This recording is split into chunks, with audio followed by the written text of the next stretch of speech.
Selling makes a lot of people feel really uneasy, and I get it. There's so many things that can get in our own mind around rejection, around feeling too salesy, feeling like I don't want to put pressure on people, I just want to serve people. I get all of those. That's all because of the way in which mentors, trainers, other people who are selling right now, they're doing their sales, and it's making you feel the ick. So I really want to unpack for you how we can start selling without feeling that ick, and how we can do it with the highest levels of integrity. We see it all the time. We see people selling with very scripted pitches, urgency with countdowns, and all the kind of objection handling that they build into their sales process, even from a perspective of maybe putting applications in place, and then when the sales calls happens, there's strategies around actually getting somebody over the line depending on what they said, and it all leads to a place of really people following process rather than actually having good conversations with people. Selling for me has become one of the most favorite things that I do in my business. Not just because it brings money in and it's a good thing to see money hit in the bank account, but doing it well is actually about serving people. Selling for me has become a thing that I love to do, because as well as being able to produce content like this and serve you in a public way with content that's going to be of value, that you could take some kind of action on and position myself as an expert. The reality is, when I sell a product or a service, I can go so much deeper with someone. They can get so much more value out of the paid for products and services that I have. And so selling for me is not an ick thing anymore. I've developed a conversational framework that I kind of stick to that focuses on serving them in the best possible way, and helps me to serve at the highest level of integrity that I can. Results is really all that matters to me. I'm not selling to make money. I'm selling because I want somebody to get results, whether they're working with me directly as their fractional CMO or a coach, or they've joined my coaching community where they've got access to lots of my training, or they turn up at one of my live events, whether that's online or in person. They've bought from me because they're looking to get a result. And that's all I care about. I've got somebody in front of me who's paid to get a result. I haven't just got somebody who's paid me money and it's sat in my bank account, and now I'm just going to let the training and the service deliver what they've bought, because it's not what they've bought that they're looking for. They're looking for a result. So in the rest of this episode, I want to unpack for you kind of a bit of a high level view of my selling without selling framework. It's something I talk about inside of my book, and you can get your copy of my book, Simplify the Funnel, by heading over to simplifythefunnel.com and grab your copy. It's also available in all kinds of bookstores and Amazon as well. But if you head over to simplifythefunnel.com, you can actually purchase a signed hardback copy, as well as some other resources and stuff that you will get, and some video training off the back of it that you will also get if you purchase directly. Now, for years, sales was really a technique that I had in my business that was really learned from all of the learning that I'd done from those in the internet marketing world, from being involved in the property world, where I was a negotiator, and I felt like I was trying to shoehorn people into properties. People would walk through the door or make inquiries, and the sole focus was trying to get them into a property. And also, I was a telesales person for a company called Book Club Associates back in the day, where you used to be able to pick up the phone and sell books to people as well. I learned sales in so many different ways, but the thing that for me that changed the whole process, where selling without selling was really born, was actually when I trained as a coach in 2015, 2016. I certified at master coach level, and I learned the art of coaching. The coaching that I learnt, and this is something, again, it's a little golden nugget that will help you massively to understand what coaching is really all about. Coaching is the art of helping somebody get to their point of realization that change needs to happen. Coaching is about questions. It's about understanding the person, and it's about helping the person intrinsically get to that point that they know things need to change. That's really all coaching is. When somebody then needs the skills to make that happen, you could step into the role of a trainer, and you could train somebody to have the skills to be able to make that possible. Or you could maybe step into the role of a mentor. Not only have you then got the tools and the experience that you can lend to that person, but you've also got the time and the ability to walk with them through it and mentor them through it.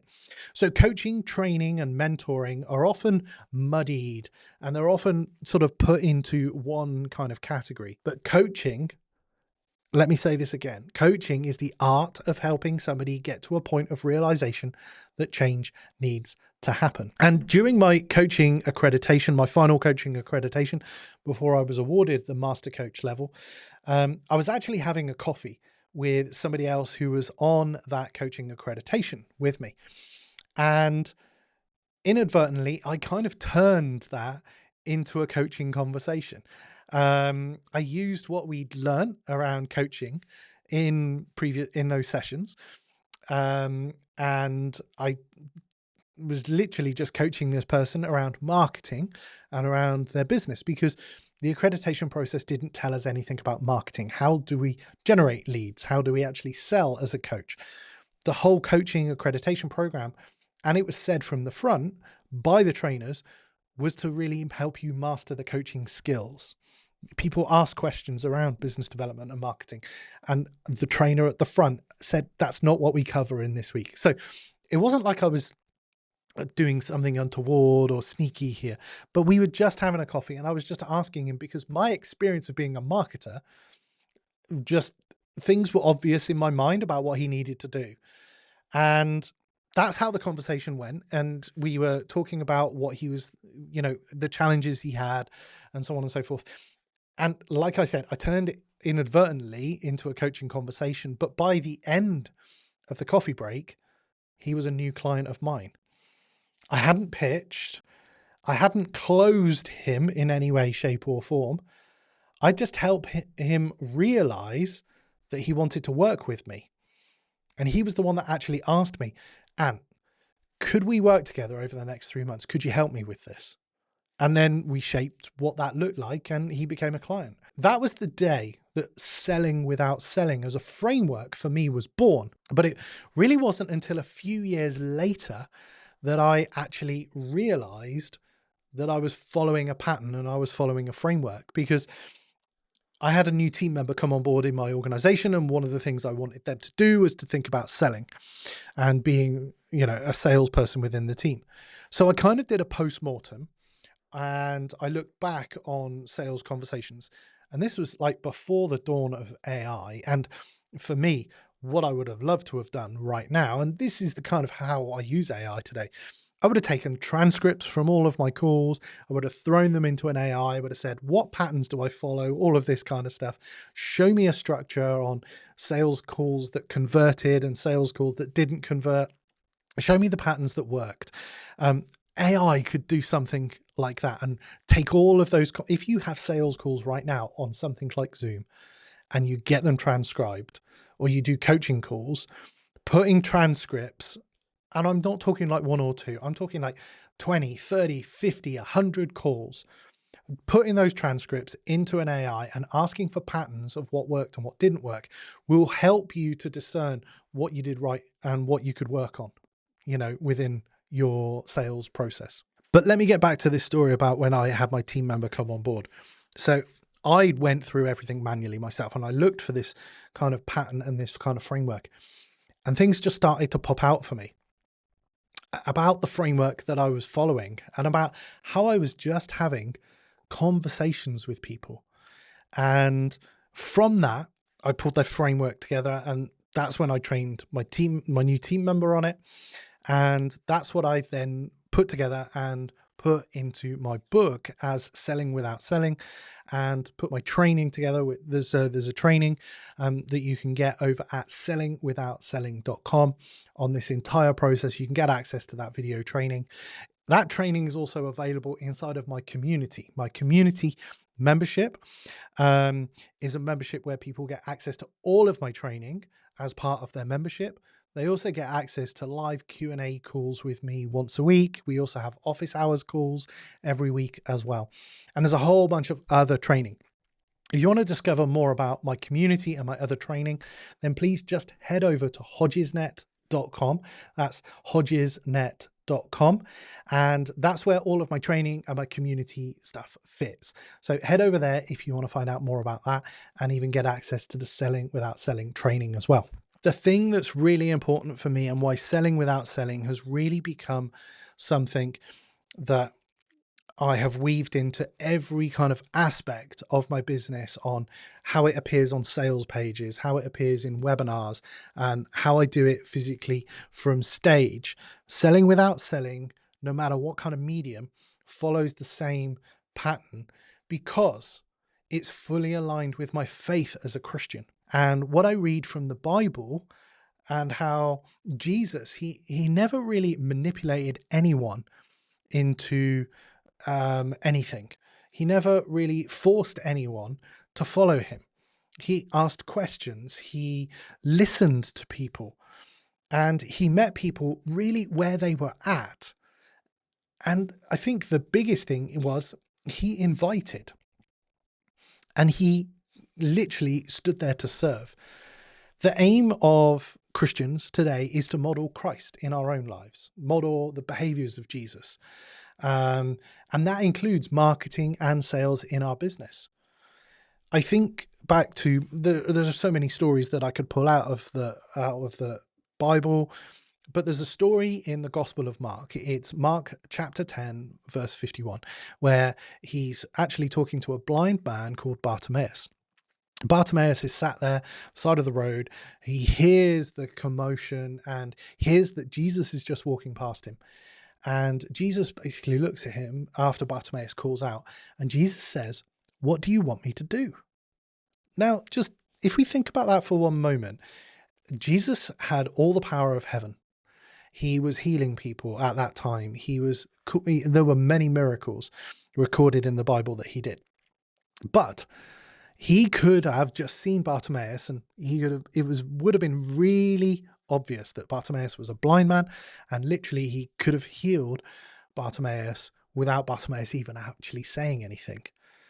But he didn't assume, he didn't kind of pitch up and go, well, I can do this, this, and this, and this. He just asked. And Bartimaeus replied with, "Rabbi, I want to see." So that's what Jesus did.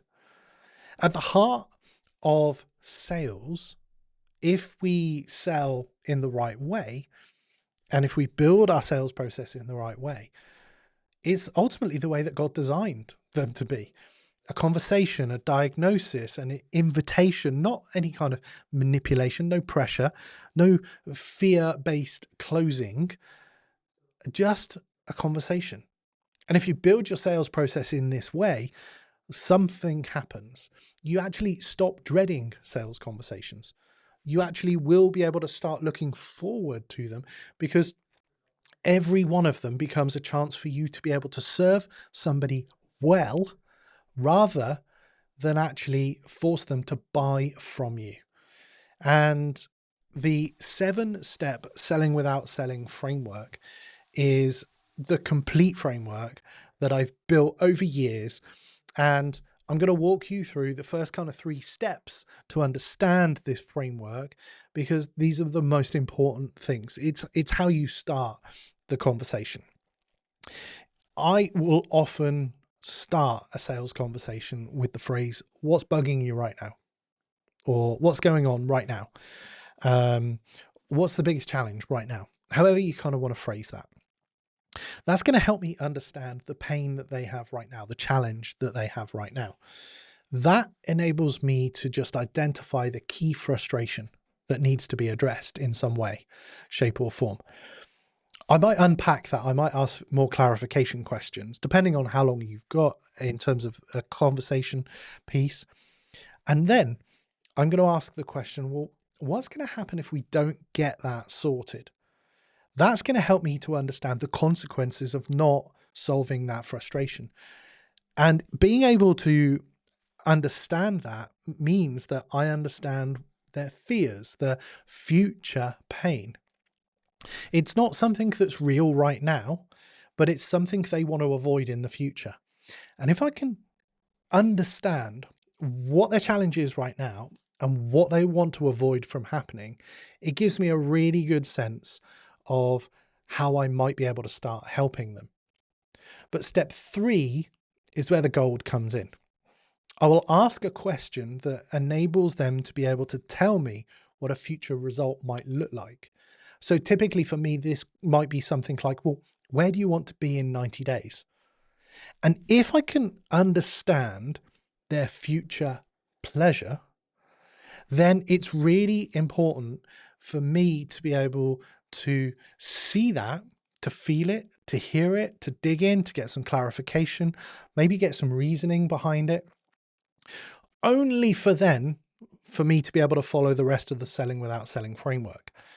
And the rest of the framework is really then just about me positioning the right thing for them in the right way. The rest of the framework is all detailed in my book, Simplify the Funnel. Head over to simplifythefunnel.com where you can grab your copy of my book and understand the full selling without selling process. If you can understand this framework, it's not a script. It's not a prescribed process. You will be able to put your spin on it. You'll be able to change some of the language so that it fits you. If you wouldn't naturally just say the words, well, what's bugging you right now? Because that's how I talk, then you just change it from use your language. But the key thing is what you're wanting to do is to understand what the challenge is in that person's life or business right now. Once you understand that, you can move through the rest of the process. And this is fundamentally all about building relationship. And it's what all our relationship building values should be built on as human beings, including sales. It listens before it speaks. It serves before it asks. It honors the person and their free will at every step, because it never manipulates and it's never pushing them into something that they might not want. It tells the truth, including telling someone when your solution isn't right for them. Because once I understand their frustrations, their fears, their aspirations, the next stage is for me to be able to present an offer that would be right for them. But by doing that, I'm choosing in my mind to not present other offers that I might have, because at that point, they might not be right. So as an example, if I'm talking to someone and they're telling me what stage their business is at and so on and so forth, I'm not going to try and just shoehorn them into my most expensive fractional CMO retainer over the course of a year, which starts with a $15,000 consultancy package, which I typically cover in a whole day. It's called a simplified day. And then there's a retainer that goes on over 8K per month as a fractional CMO. If they're just starting out their business, I'm not going to try and pitch that and sell it because I know that it's not right for them. If they're just starting out in their business, then I may introduce the community that I run. $197 a month gets you access to my community and all of my training, gets you access to a couple of live calls every week with me, and I can help you to work through this, because that's going to be the logical next step for them. I'm not trying to sell them anything that wouldn't be right for them in any way, shape or form. And when we can start to have conversations where we're not manipulating people, and even to the degree that if I've got a high ticket product or program, and even if I found out that they're not quite right because they might not have the money, I'm not even manipulating them in a way to train them how to go and get a credit card and manipulate the process to get higher credit card application processes, to get higher credit card rates, so they could get lines of credit to buy from me, which I know trainers who sell like that. They have a high ticket product or a program, and they literally manipulate people to a degree of training them how to go and get credit cards, multiple credit cards in the same day, and how to negotiate higher rates of credit so that they could literally buy the training program. That, for me, is not operating from the highest level of integrity, and it's not something that I'll ever do. I haven't stacked my offers in any of my sales pitches with multiple things and then put some kind of fake, fictitious, multiple 10,000 figure on the bottom and then slashed it to just put a much lower amount on screen. And I certainly haven't lied about fake scarcity or fake deadlines or limited availability, because we know that scarcity sells. So I've got to build that in. But if I don't have it, then I can manufacture it. Even things like webinars, when you run maybe an evergreen webinar, and the emails that go out are follow-up emails afterwards say, oh, we had so many people buy in, we've only got limited spaces left. That's all kind of pre-written before the webinars. So if the webinar bombs and the offer doesn't even make sense, those emails are still going to go out, and they're blatant lies. I honestly feel like we need to operate from a highest level of integrity in all things. And that's what I stand for personally. And for me, what I read in the Bible, this is how Jesus went through the world. It's how we're, I believe, called to do business today. I'm sure you've seen every sales tactic on the planet, including those that play at live events. Run to the back of the room, limited seats, limited availability, in webinars and on adverts, including statements and stories that just don't ring true when you know the truth. Let me just unpack something I saw today before recording this. I knew I wanted to talk about sales in this episode and the selling without selling framework, but I saw an advert, a video advert on Facebook that popped up from someone who's promoting a fairly sort of big event here in the UK that happens every year. He's got a fairly big following, fairly successful in his business from a financial perspective and growing his business. Last year, they ran the same event, and they actually struggled to sell all of the tickets for their event. They actually promised some of their speakers that they'd have an audience of around 1,000 people. They booked the room for that. They spent a lot of money on the show and the hype of it all, and all the marketing and all the advertising. And they didn't manage to get those 1,000 tickets for that event. And when I saw that advert today for this year's event, it was the same person who's running the event and the same person who, I had a little bit of respect for, but actually he lost all respect for me in this one advert. He lost all respect from me in this one advert because I don't feel like he was truly operating from a position of integrity.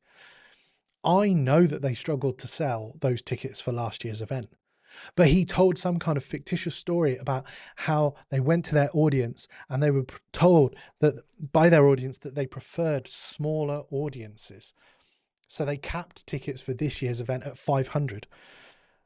But why not actually be truthful and say, well, last year we didn't manage to sell all 1,000 tickets. So to steward the resources well, to make sure that we serve you in the best possible way, and so that we don't have a big empty room and all this kind of stuff, we've capped tickets at 500 for this year, and it is strictly limited to those 500. That would be operating, in my opinion, from the highest level of integrity. Sometimes those kind of messages, they're not sexy, but it's the truth. Selling without selling is about understanding the person and offering the right thing to the right person. It's not about tactics. It's not about strategies to manipulate somebody into the sale. With my triage system that I use in my business, where I triage leads, it allows me to filter people through inquiries and actually have human conversations with the right kind of people that potentially might be able to buy my books and my training and my products and my fractional CMO services and my coaching and my membership. I don't allow bots and automations and AI or even team members to do the selling for me. I am literally doing all the selling in those conversations. And I've been closing around 90% of those sales calls. I've even been trying some group sales processes where I deliver a paid for workshop and I'm delivering at a group level, and that's working when it's me delivering as a human. But more importantly, I'm able to sleep well at night. I've been able to look every client in the eye, knowing I serve them, that I didn't pressure them, that they made the choice to buy. I didn't sell to them. And I've built a business with what I believe is something that God's pleased with, because that's the person I'm answering to. And I want you to build something the same. The framework is in one chapter of Simplify the Funnel. The rest of the book covers how you can build the minimum viable funnel to create content that attracts and helps people to convert in the best possible way. And everything is about not being able to operate your business to a point where it is disjointed from the values you hold as a person, whatever your belief system. I don't want you to lose your soul in the process of selling or marketing. If you want the full framework, including the language patterns and the way that I handle some objections with integrity and the follow-up strategy and how to weave this whole process into sales pages, emails, and webinars, then get your copy of the book at simplifythefunnel.com. It will be a signed hardback copy that will be winging its way to you. If you're an entrepreneur who really wants to build your business with the highest levels of integrity, no matter what your kind of religious beliefs or values may be, if you want to build it at that level, then I urge you to just do as Jesus did. He came to serve first. Be truthful and honor the person enough to allow them to tell you what they want, rather than try and shoehorn them into a product or service they might actually not want, not need, or not be able to afford in some way. Selling isn't something that you should have to apologize for, and the ick of pressure selling shouldn't be something that you should ever have to feel ever again. Done right, selling is one of the most serving things that you can do in your business. So I want you to go and have a good conversation today with someone. Serve them in the best possible way. Invite them on the next logical step of the journey with you, rather than you trying to shoehorn in your big ticket product or program. I've been Ant Hodges, and it's been an honor to serve you on this episode. If you want to know any more about the things that I do, you can always head over to anthodges.com. If this episode has resonated with you in any way, then please share it. Please send it to somebody, share it on your social media, give them a way in which they can start to look at and see a different way of selling, because selling is one of the biggest challenges that people have right now. You could serve the people you're following just by sharing this podcast episode. So please consider giving it a 5-star rating and leave a review on whatever platform you're listening to it on. And join me on the next episode of Less is the Strategy, the podcast that is going to help you to simplify everything in your business from a marketing, a sales, and a business process position, so that you can operate from the highest levels of integrity and build a simplified business. I've been Ant Hodges. I look forward to catching up with you again real soon. Take care.